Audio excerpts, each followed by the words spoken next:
Okay, so today I am going to be talking to you about the 5-star predictions that I made near the end of the year last year. I said the final quarter of the year, I'm going to read these 5 books, I'm going to expect they'll all be 5 stars, and we're going to see how I did. Now we're going to see how I did with those 5 books, and we're going to make new predictions. But before we get into that, a shout out to today's sponsor, Disney Book Group, and specifically talking about Lore by Alexandra Bracken, which is now out in hardcover, audio, and ebook.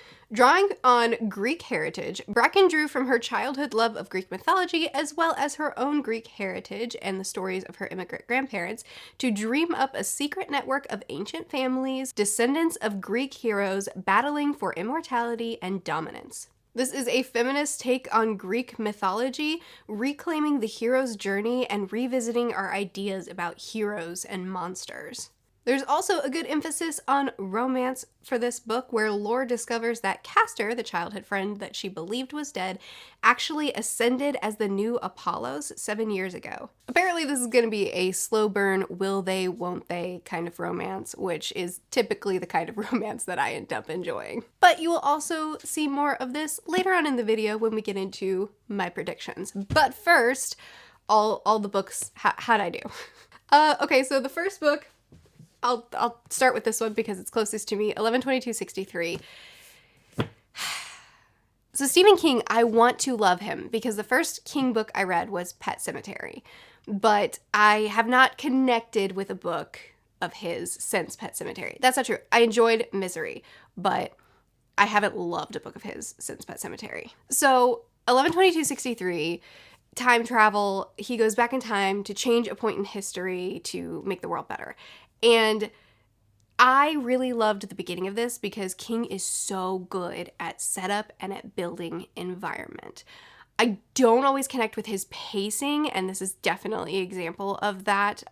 We spend a lot of time taking a break from the plot of the book to focus on our main character falling in love and on his new career as a teacher and the school plays that he puts on, and also just reading an entire friggin' school play. And I don't need it. I understand that he's trying to establish that our character is established. He's fallen in love with the world. He's fallen in love with people. He loves everything about living here, so that we understand the real sacrifice that the character is making. I get it. I didn't need half of the book to be it. It was so long. It was so long of just establishing that he is established, and I just didn't need it. And I don't like the way King writes romances. I never connect with the romances that he writes, so I didn't care for a good chunk of this book.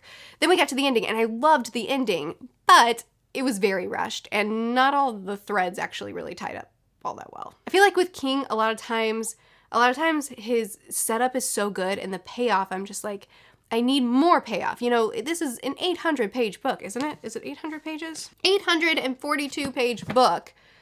So I would like a little bit more payoff for that much buildup. So it's not that I disliked this book. I definitely didn't. But it was a book where I didn't like some things and I did like other things, so it kind of just landed in the middle for me. So not a 5-star. I failed. Next we have The Mothers, which I actually didn't read. I still have every intention to read. It was a buddy read for the Patreon server, but right before the buddy read started, somebody else had read it and she mentioned to me that there were some pretty heavy themes in the book. So I went ahead and looked up what the themes were. At that time, I was not doing well mental health wise, and I knew that this was the wrong time for me to read this book. So I still plan to read it. I still have every intention to read it. I still think I'm gonna love it, but I'm not ready yet, and I'm just waiting for the right time to read it, and it's not now. So I haven't read it yet. The Deal of a Lifetime by Frederick Bachman. This is a reasonable, of course I'm going to love this book. It's Frederick Bachman. And I did. I really enjoyed it. I gave it 4 stars. It was a very short story about a man who has to make this really difficult decision. He has spent his life focused on himself, building his own career, making a name for himself. He has sacrificed family. He has sacrificed people. He's sacrificed his own morality to just get up in life. And he now has to face this decision of potentially giving up his life for someone else. And it was great. It was so good. I enjoyed it so much. Bachman has this ability to tackle these difficult subjects in such raw and real ways and facilitate these amazing discussions. And we read this over on my Patreon, and we had such great discussions out of it. I had a great time reading this, but it wasn't 5 stars. It was definitely one of Bachman's weaker stories, in my opinion, but still fantastic. I'm still really glad I read it. Descender, I don't know why I chose this. A volume 1 is very rarely 5 stars because it's establishing things. And this is volume 1 in a comic or graphic novel. I still don't really know the difference between the two. And I really enjoyed it. I gave it 4 stars. I had a great time with it. It's probably one of my favorite volume 1s that I've read of any graphic novel, comic, manga. And I had a great time. I mean, I know this one's not manga. I'm just saying in this kind of sphere of literature, I had a great time. I enjoyed it a lot, but it wasn't 5 stars. Fail. The final book on this list, I don't know why I'm holding some of them up and not holding other ones up. Final book on this list is Shogun, which I'm currently reading at the time that I'm filming this. I'll have it done by the time you see this. So, Future Murphy with thoughts on Shogun. Hi, hello, Future Murphy here to tell you my thoughts on Shogun. And unfortunately, I don't have a lot to tell you because I grossly underestimated the amount of time that it would take me to get through this brick. So this book so far, I'm 100 pages into.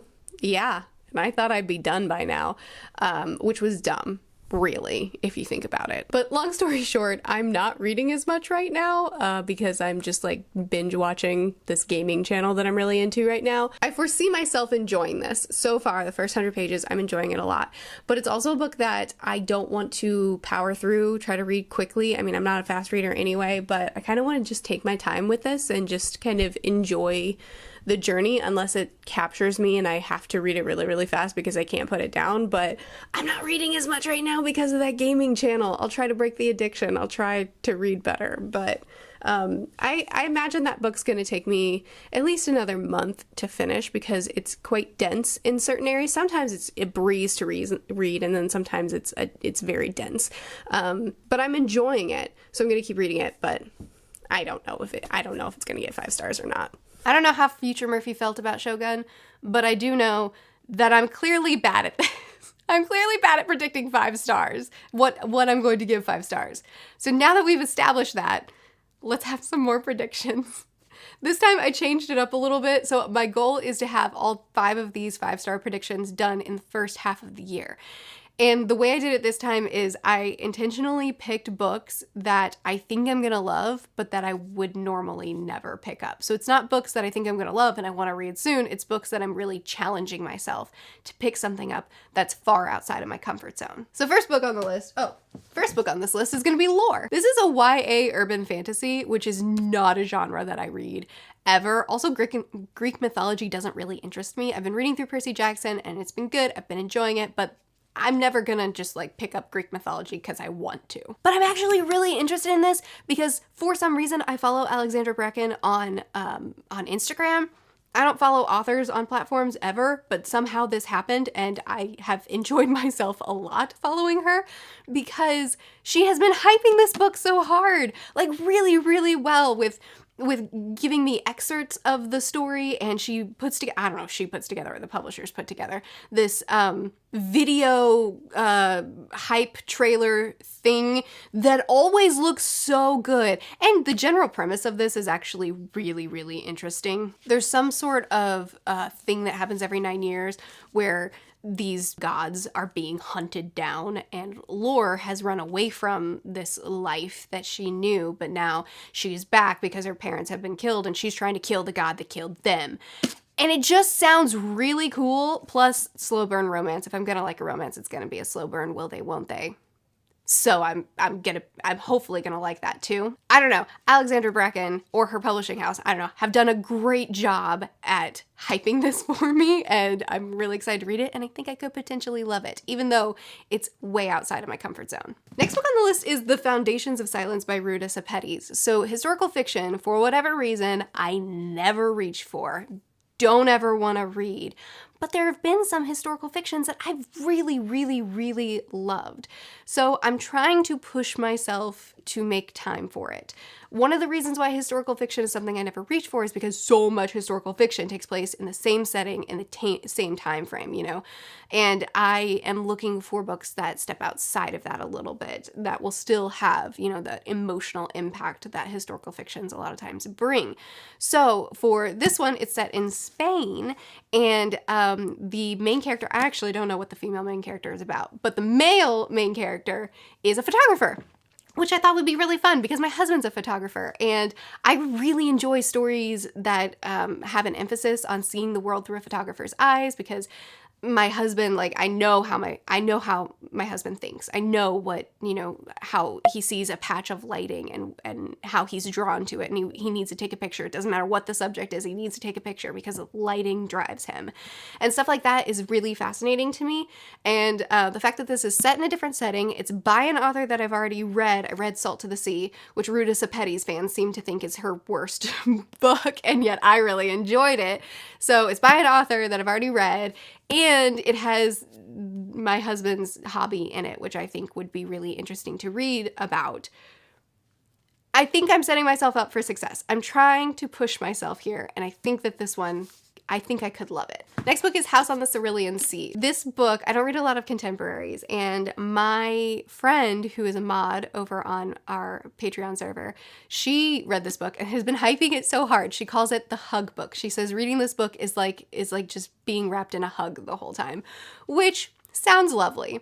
But I read a lot of dark books, and this, being wrapped in a hug while you read a book, I know there's something wrong with me, but that's not the type of book that I'm gonna pick up usually. Like, I'm gonna go for I don't know, guys. Anyway, I really think that I could potentially love this, and I know I'm gonna read it because it's a Patreon buddy read, so I know I'm reading it at the top of the year. Like, I probably already started it by the time you're watching this video.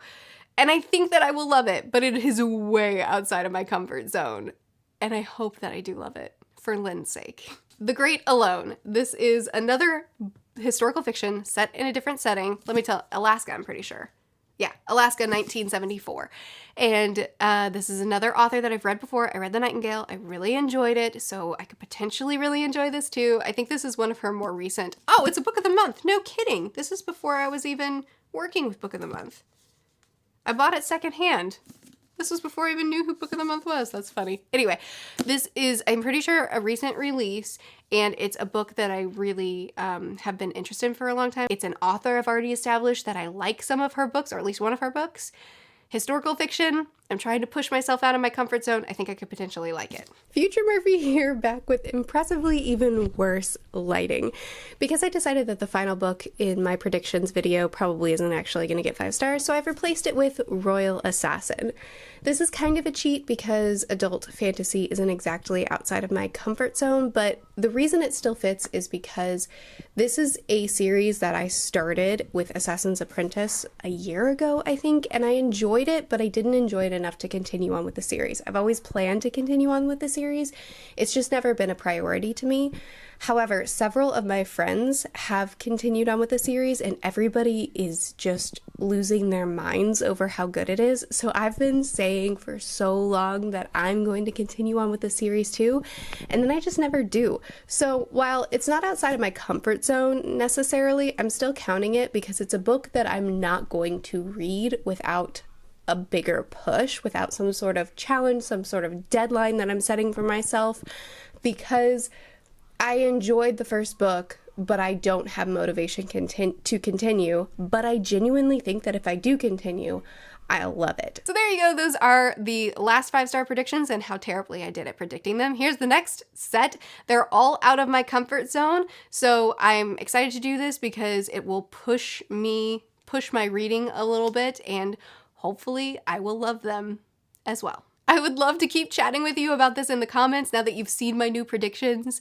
What are the ones that you think that I will love? What are the ones that you think, no, Murph, you're gonna hate that, which I got some of that last time. Be sure to check out Lore, which is available now. Link in the description to buy it. I post videos every Tuesday through Friday. I'll see you guys again soon. Bye.